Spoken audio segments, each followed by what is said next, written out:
Yeah, not industry. It's not industry specific. I can help anyone in any industry. I'm a career change coach. So one of the things I'm able to do is look at what skills someone has and look at the industry they're trying to get into and help them to translate that information. But I would say my ideal client, well, the clients I work with are basically usually women between the ages of 25 and 40. I have got clients older than that and I have got clients younger than that. But the majority of my clients, I would say, fall between 25 and 40 years old, the highest portion being in their 30s. I feel like that's where people start.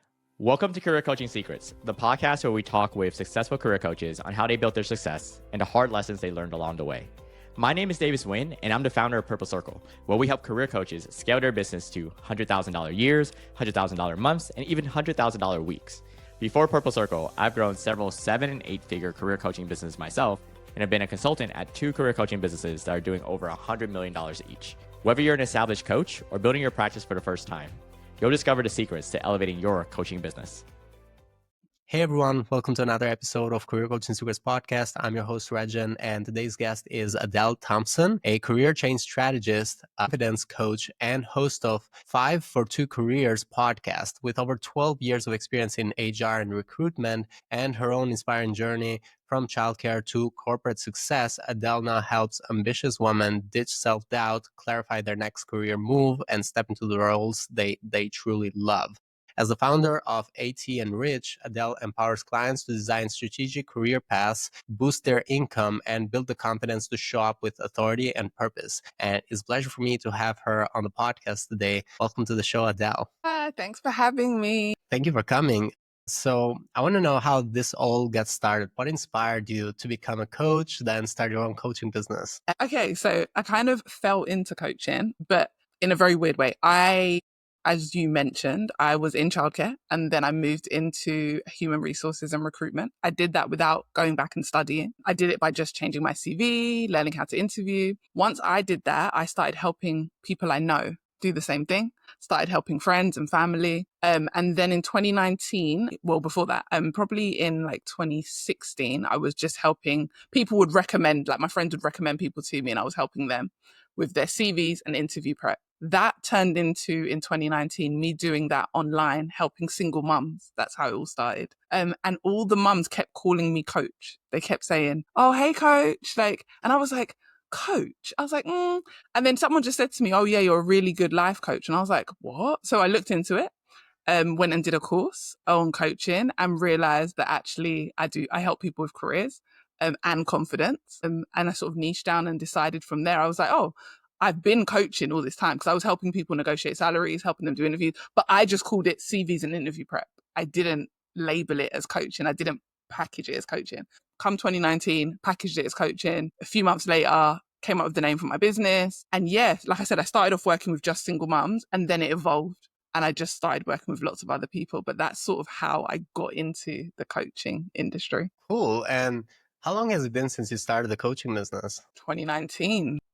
I started August 2019 and we're in 2025. Almost 6 years? So like 6 years. Cool. Amazing. And throughout these years of working with clients, which is that part of your coaching journey that you find most rewarding since you started doing this? I think when people realize they're much more capable than they think they are, like when they realize the skill set they already have is valuable. A lot of people are looking for more validation outside themselves. So they think more qualifications, I need to have more knowledge, when actually what they already have is good enough. I love to see when a woman says to me, "Oh my gosh, I never thought I would be able to get paid more for this current skill set," or "I never thought I'd be able to change industry with this current skill set." So just being able to realize they can do so much more with what they already have. Like that's my favorite part. Amazing. Who are these clients? How would you define your ideal client?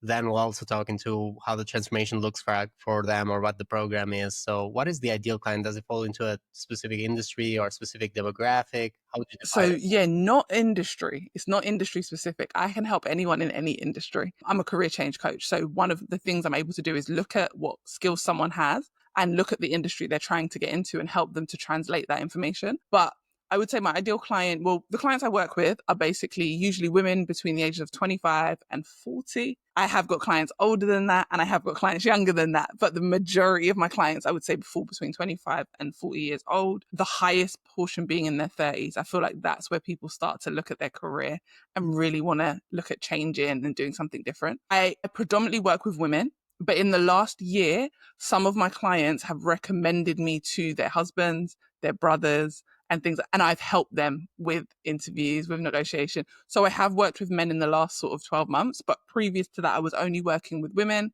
because I know the struggle. I know what it is to be a woman in corporate. So it was always easier. But yeah, a lot of men also resonate with my message as well, just because I do talk a lot about how can we increase finances? How can you then use those finances to better your life? And I feel like that appeals to every demographic. So yeah, but my main demographic, like I said, is women aged 25 to 40, who are bored in their career or who have fallen into a career that isn't something that they necessarily wanted to do. It's just something that they've fallen into.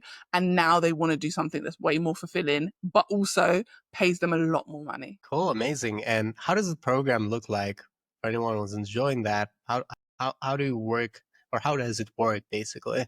So with me, I do one-on-one. So I don't do group coaching, but I do one-on-one. And with me, when people join, it depends on where they are in their journey. Because some people come to me, they've already started the journey. So they may want my shorter program, which is like 8 weeks. And then I have a longer program, which is like 16 weeks. This current job market, I haven't really been offering my shorter program because the job market right now in 2025 is chaotic. Doesn't matter where you live in the world. It is very different to how it was like 4 years ago, 5 years ago. So yeah, the way the program works is they come in, we are going to look at their current skill set, how they're marketing their skill set, how their CV looks, how their interview conversations look, how their networking looks. And then we're going to work on booking interviews in this new industry. We're going to work on finding out how they can get into that new industry. Like I said before, I was in childcare. I was a teacher. That's what I did. And I was able to translate that into human resources. And I've now been in human resources maybe 15 or 16 years. And I've worked all the way up to director level.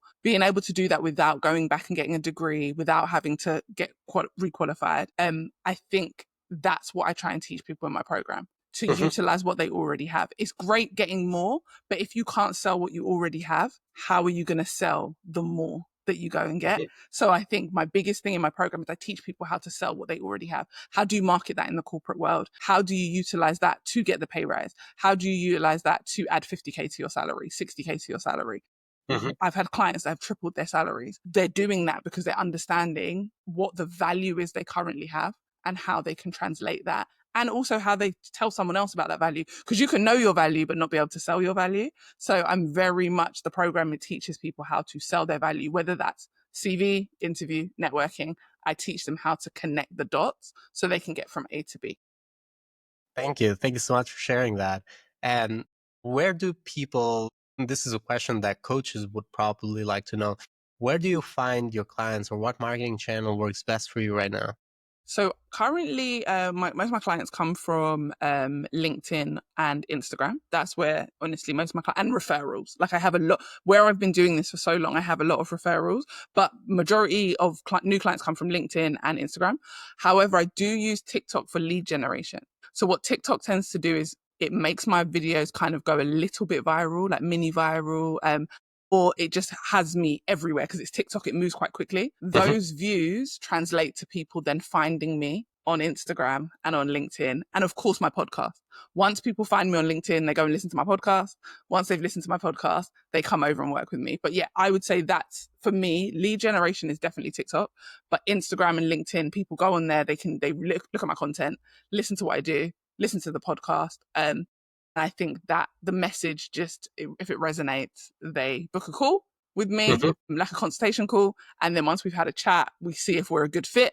And then we sort of work together from that point on. So that's the main places I sort of market. It's a lot of writing content, sharing my voice, and seeing where we go from there. Interesting. So it's TikTok, LinkedIn, Instagram, together with the podcast. So what is the content strategy? Are you utilizing your podcast episodes, sharing them through all of these platforms, or let's say sharing advice that people would be interested to, or your target audience would be interesting to into these platforms. So just want to learn a little bit more about the strategy. Yeah, so I'm sharing like tips, like education, advice, opinion. I'm sharing what I've done. So stories, I'm sharing all that. Like I love storytelling. I love education pieces. I love advice. I'm sharing that through content. And then I'm using that content to drive people to my podcast to have a longer conversation. So a piece of content can only be a certain amount of time. So I might do a piece of content on increasing salary, how to get a 30K pay rise.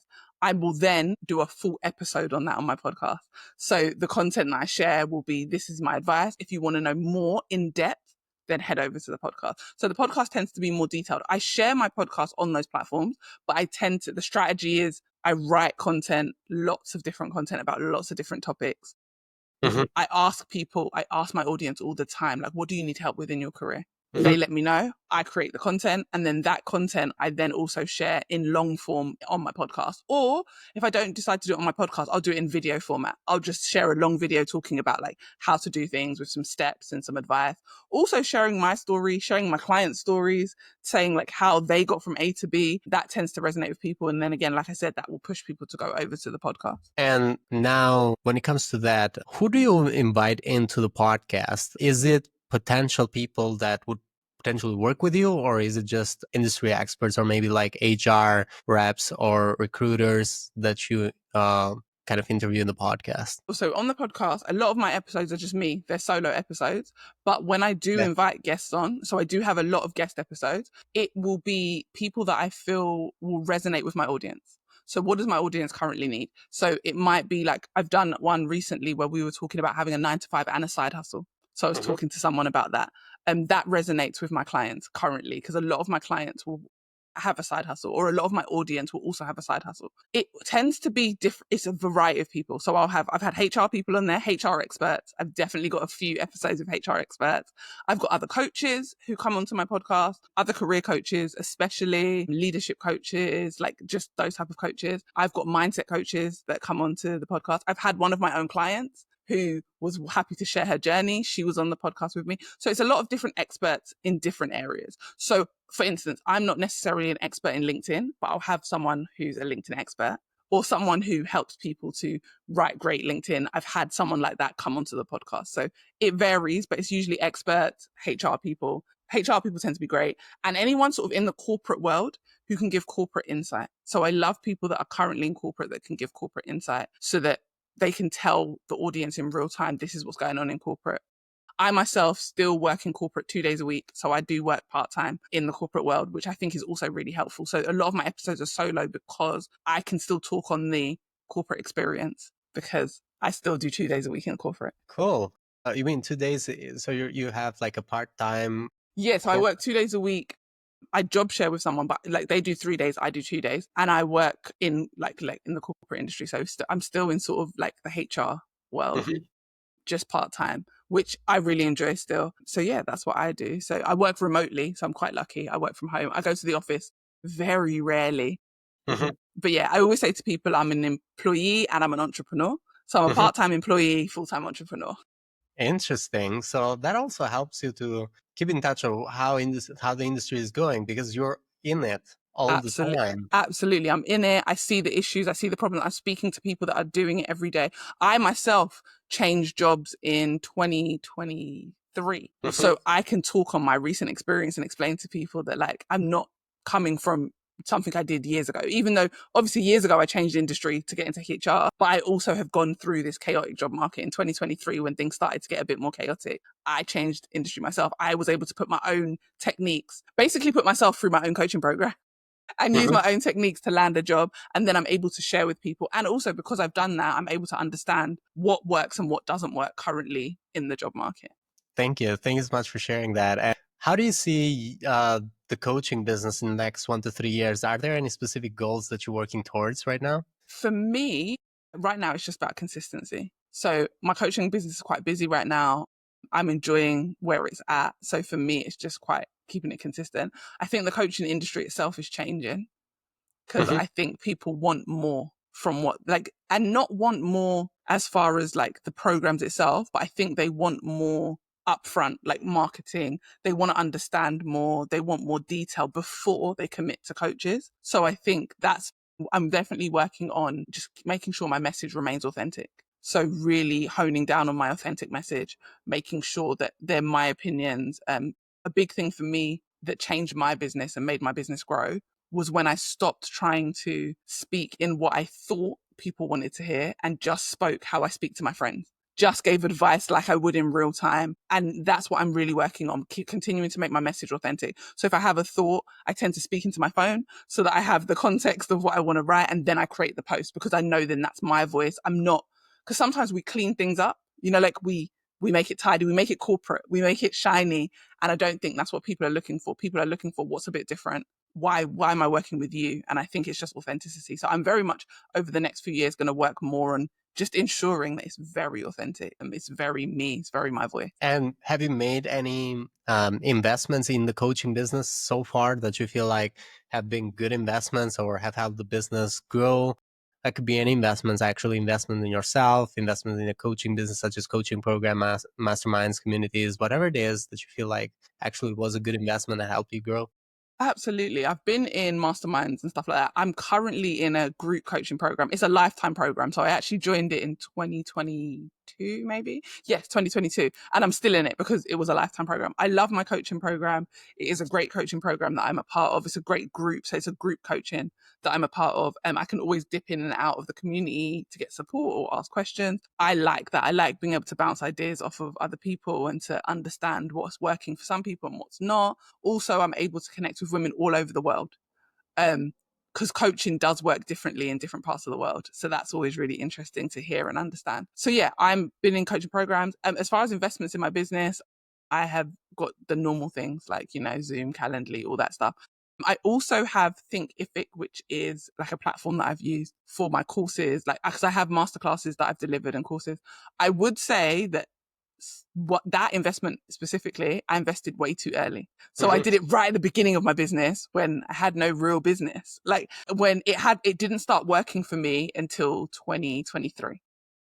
Even though Wow. I invested in like probably 2021. It did because I wasn't far enough into my business to need that level of a Yeah. system. Like I thought I needed a system. Obviously my website and things like that. Like I've got a website and like that. So that's a great investment.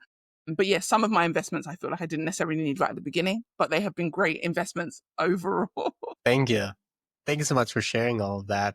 And yeah, it does make sense that when you're just getting started, you're right. You potentially don't need the course right at the beginning. And yeah, because basically you're just redefining your offer, working on your offer and You kind of haven't like, tested. yeah, Yeah, you yeah. haven't tested outcomes. So I'm saying to them, oh, join this course, but I don't really know what the outcomes are because I think I know what they are, but I haven't tested it enough. At that point, I hadn't tested it on enough people to be Yeah. able to really, my message wasn't landing because I'm saying what I think it can do versus now I know what it does. So I think the message reads differently. So yeah, I definitely think testing is really important. I definitely started way too early, but now it's great having that platform. It's great being able to give people access to the courses and the programs and stuff like that. Thank you. Thanks so much for sharing all of that. And what would you say is a challenge right now that you're trying to solve for next in the coaching business? We talked about you looking to be as more consistent as possible for the next year or so. What would you say is a challenge for you right now, if there is any? I would probably say just what I talk about. Because sometimes it feels really repetitive. However, repetitive is good. Boring is good. I've learned that. Even if I think it's boring, it's not boring for my audience because they want to hear the same message. They want to hear it in different ways. I think for me, it's more just remembering to talk about the subjects in different ways, share them in different formats. So like video, long form, short form, just sharing the message, sharing the advice, I would say. That's what I'm sort of working on, how I share the advice. And yeah, consistency. I was really consistent with like TikTok before and then it kind of fell off. So just being consistent as in like having a schedule of, okay, how many times am I posting on TikTok? And it's not about posting every day because I'm not that type of coach, but it is about if I'm going to show up every week, even if it's one post a week, make sure I'm consistent with that one post a week. If I'm going to show up 3 times a week, make sure I'm consistent with the 3 times a week. So that's what I'm working on, just making sure that I'm actually committed to being consistent and making sure the consistency works for me. Thank you. Thank you so much for this. And what would you say right now is an advice you would give? You already shared a lot, but what advice would you give to other coaches, career coaches like yourself, that are looking to scale their impact? Oh, don't talk about the things that you truly believe. Don't water yourself down. I think that's really important. Like when I watered myself down, my business was really small. The minute I just was myself and spoke honestly and freely, it resonated with people. And when I say honestly and freely, you don't have to go against the grain. You don't have to be challenging. What do you really think? You will attract the people that agree with you or believe what you believe when you talk about what you truly believe, your real experiences. Like, don't look at what everyone else is doing and think, oh, they spoke about this, so I should speak about this. No, speak about what's authentic to you. Like I said earlier on, I'm not a LinkedIn expert.